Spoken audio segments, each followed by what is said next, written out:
Seterusnya kita akan bersama dengan tetamu saya di dalam segmen komentar untuk mengetahui bagaimana JAKOA akan memperkasakan masyarakat orang asli melalui TVET. Dilihat beberapa kursus popular TVET adalah seperti pembaikian alat-alat di rumah dan juga segala program-program yang berkaitan dengan masakan serta kecantikan juga menjadi popular di kalangan masyarakat orang asli seperti yang disampaikan oleh DG JAKOA sendiri ataupun Ketua Pengarah Jabatan Hal Ehwal dan Kebajikan Komuniti Orang Asli. Kita bersama dengan tetamu saya, Encik Muhammad Rizwan Cik Ali, Pegawai Pembangunan Masyarakat, Seksyen Pembangunan Komuniti dan Latihan dari Bahagian Pembangunan Modal Insan dan Kebajikan JAKOA. Terima kasih kerana bersama kami. Jadi, Direktur Jeneral ataupun Ketua Pengarah JAKOA sendiri juga mengatakan bahawa terdapat beberapa program TVET yang sebenarnya popular di kalangan masyarakat orang asli sendiri.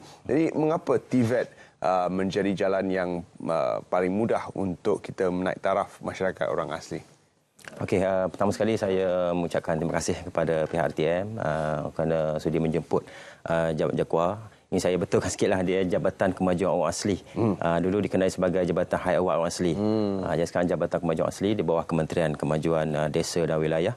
Dan apa yang disarankan oleh Ketua Pengarah, iaitu Ketua Pengarah, untuk makluman, Ketua Pengarah ni Ketua Pengarah barulah di JAKOA ni.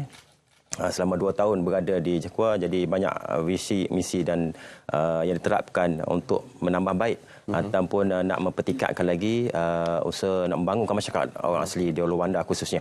Okey, kalau melihat kepada program TVET ini, banyak usaha yang dilakukan oleh JAKOA sekarang, iaitu kita melihat ramai belia-belia wanis yang berada di luar bandar. Contohnya sekarang kita baru lepas STPM yang mana mereka tidak mempunyai peluang pekerjaan. Terutama mana-mana yang pelajar yang mendapat kelulusan yang sederhana ataupun kurang cemerlang lah. Jadi ke mana hala tuju mereka? Jadi dia JAKOA melihat di sini kita kena ada satu hala tuju jelas untuk membawa mereka ni ke peringkat yang dapat menjana dan membela nasib hidup mereka. So itu kita melihat TVET ni memberi peluang yang cukup besar kerana mereka dalam peluang TVET ini latihan-latihan disediakan dapat melatih mereka ke segi meningkatkan kemahiran seperti kata pengusi DJ tadi, meningkatkan kemahiran contoh dari segi gunting rambut dan diri dan sebagainya. Dan seterusnya dia akan mendana pendapatan kepada dia dan keluarganya sendiri. Jadi satu ketika dulu kita mendapat maklumat bahawa masyarakat orang asli kurang berminat ke arah pendidikan formal. Jadi adakah ia adalah persepsi yang tepat ataupun adalah disebabkan mungkin kekangan dari segi infrastruktur dan sebagainya, mereka mungkin tidak mendapat peluang ke arah pendidikan formal yang sempurna dari ketiga-tiga sudut, iaitu pendidikan di peringkat sekolah rendah, menengah dan seterusnya untuk melanjutkan pengajian? Okey, saya suka nak nyatakan sini. Sekarang JAKOA kita melihat dari dua sudut berbeza, maknanya dalam dari segi pendidikan ada saluran pendidikan ni yang utamalah. Okey, melihat kepada pendidikan ni daripada sekolah rendah, sekolah menengah dan juga ke IPT atau Institut Pengajian Tinggi, kita menyediakan pelbagai bantuan dan dana untuk kita memberi bantuan kepada pelajar-pelajar tersebut sampai mereka dapat menyambung pelajaran ke peringkat lebih tinggi. Okey, itu satu peringkat. Yang kedua, kita menyediakan bantuan dari segi program yang dapat meningkatkan kemahiran mereka. So khususnya dari segi kemahiran TVET ni lah utamanya. So di sini kalau melihat kepada memanglah kekangan dia punya lokasi dan geografi bentuk muka bumi di pedalaman memang sukar untuk mereka nak mendapatkan nak akses kepada dunia luar yang mana kita senang mendapat info dan sebagainya. Tetapi dalam masa sama kita membangun dari segi bukan setakat untuk dari segi menimbul pengetahuan, malah kita membangunkan segi infrastruktur. Jalan luar bandar sebagainya kita tambah baik. Dan di sini dan juga termasuk telekomunikasi supaya nanti mereka dapat berhubung dengan dunia luar dan mendapat maklumat. Dan dalam masa sama kita menyediakan bantuan dari segi pengangkutan untuk bawa pelajar ke sekolah dan sebagainya supaya mereka tak tertinggal dan tercicir dalam arus pembangunan dan juga pendidikan ini. Jadi untuk menyediakan kursus-kursus TVET ini sudah pasti kita perlu mendapatkan maklumat yang lebih lanjut tentang minat dari segi apa yang mereka perlukan.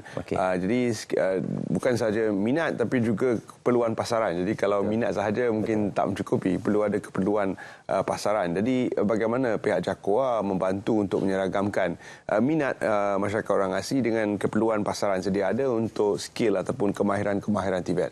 Okey, di sini untuk makluman juga kita telah buat pemula pada tahun lepas. Kita ada buat program macam program dipanggil KBOT, iaitu Carnival Belia Orang Asli Desa Sejahtera, yang mana kita menggunakan pertukaran yang sedia ada di peringkat jabatan, dan alhamdulillah di situ kita melibatkan 500 belia daripada seluruh negeri, dan sambutan cukup menggalakkan. Dan dalam masa sama kita mengadakan pameran dan kerjasama kolaborasi bersama agensi TVET ini, khususnya yang menyediakan peluang-peluang latihan kemahiran ini. Kita nak lihat sini memang sambutan cukup menggalakkan. So kita lihat minat mereka mencenderung ke arah bidang kemahiran. Maknanya yang ke akademik pun ada, tapi yang kemahiran tidak kurang. Memang sentiasa bertambah. Dan untuk makluman, tahun ini kita buat sekali lagi program TVET, iaitu awal tahun pada bulan Februari lepas. So juga mendapat sambutan menggalakkan, dan mereka minta lagi supaya diadakan program demikian. Dan kerana penyertaan begitu menggalakkan, dan kita kolaborasi bersama agensi kerajaan pun memang kita selari sekarang ni, kita tengah giat laksanakan untuk mereka kita menarik minat lebih ramai yang belia-belia, yang mana mereka menjurus kepada bidang mana disediakan, mana kita beri peluang mereka seluasnya, so mereka boleh pilih bahagian mekanikal, bahagian dari segi engineering dan sebagainya yang disediakan di bawah kursus latihan TVET ni lah. Jadi apakah hasilnya pulangan kepada masyarakat orang asli itu sendiri? Sekiranya lebih ramai daripada mereka mendapat pengajian-pengajian TVET ni dan program-program kemahiran yang sedia ada untuk membantu meningkatkan taraf pendidikan mereka, apakah kesannya kepada masyarakat orang asli yang diharapkan oleh JAKOA? Okey. Sebenarnya dia untuk latihan TVET ni dia ada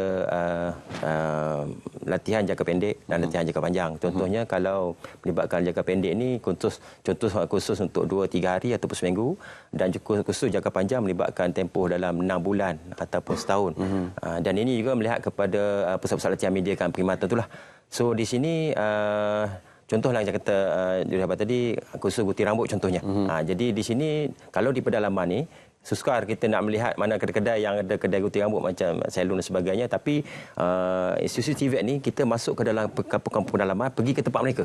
So kita mengajar mereka cara macam mana nak gunting rambut, cara macam mana nak membaiki motosikal, malah nak membaiki handset atau telefon. Sebab mereka sekarang pun dah ada handset untuk makluman. So mereka dah dapat info-info dari dulu, dan di sini ini peluang yang untuk mereka tambahkan ilmu pengetahuan, kemahiran, dan masa-sama mereka dapat tambah pendapatan. So bila dah contoh gunting rambut, kalau satu orang katakanlah RM10, katakanlah kan, sekarang ni kalau dah 5 orang, 20 orang, mungkin dah lebih lagi lah. Itu baru satu bidang kata kerja kan, kemahiran. So banyak lagi yang kursus-kursus yang disediakan, contoh jahitan, manik dan sebagainya. Jadi ini kita lihat memberi peluang pendapatan kepada diri dia dan juga keluarga. So di sini peluang untuk dia tingkatkan taraf hidup dia lebih kata besar lah. Jadi berapa ramai yang terlibat dalam program di setiap kawasan yang dilawati oleh JAKOA?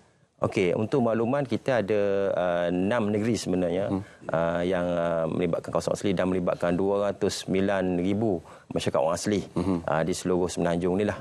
Jadi di sini melibatkan 853 buah kampung, dan di sini kita kena pasti kerana kita ada hubungan baik dengan jawatankuasa kampung, pengurusi-pengurusi JPKOA, Tok Batin. So di sini senang kita nak layan mereka. Bila senang kita berhubung mereka senang untuk kumpulkan belia-belia ni untuk bersama-sama dengan program kita.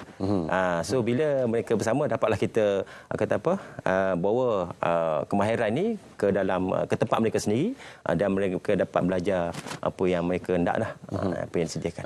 Kursus TVET yang sedia ada di pasaran sekarang ini juga memberi peluang kepada para pelajar untuk mendapat pekerjaan dalam sektor-sektor lain di luar daripada komuniti setempat. Jadi adakah orang asli juga diberi peluang yang sama, bukan setakat untuk berkhidmat kepada masyarakat setempat, tapi juga untuk mencari pekerjaan dengan syarikat-syarikat yang lebih besar? Betul. Saya setuju kata maknanya sekarang ni kita buka peluang lebih luas. Maknanya di sini kita melihat sekarang ni beliau orang asli dia dah kata apa seiring dah selari dengan arus perdana masyarakat lain. So sekarang ni kita perlu dorong dan beri semangat kepada mereka untuk terus bersama-sama dengan masyarakat arus perdana, kerana mereka ni kalau kita lihat dialah mungkin apa kata persepsi kita mungkin beza masyarakat asli di pedalaman, tapi sebenarnya mereka bila bersekolah dan sambung pelajaran ke universiti mereka dah terdedah, mereka dah dengan masyarakat arus perdana, so mereka diberi ruang dan peluang untuk bersama-sama mengikuti apa saja perkembangan dengan masyarakat luar. So di sini mereka seiring. Pada saya dia seiring, dan malah kita dah ada contoh sekarang ni pengurusi tahu timbalan speaker Dewan Rakyat pun kami juga orang asli, dan ketua pengarah kami pun orang asli, dan kita ada student-student yang mana dalam sama pelajaran keluar negara pun ramai di antaranya yang cemerlang juga daripada kalangan orang asli. Dan banyaklah yang kita dapat lahirkan belia-belia orang asli yang memang kata apa standing malah seiring dengan masyarakat arus perdana lah.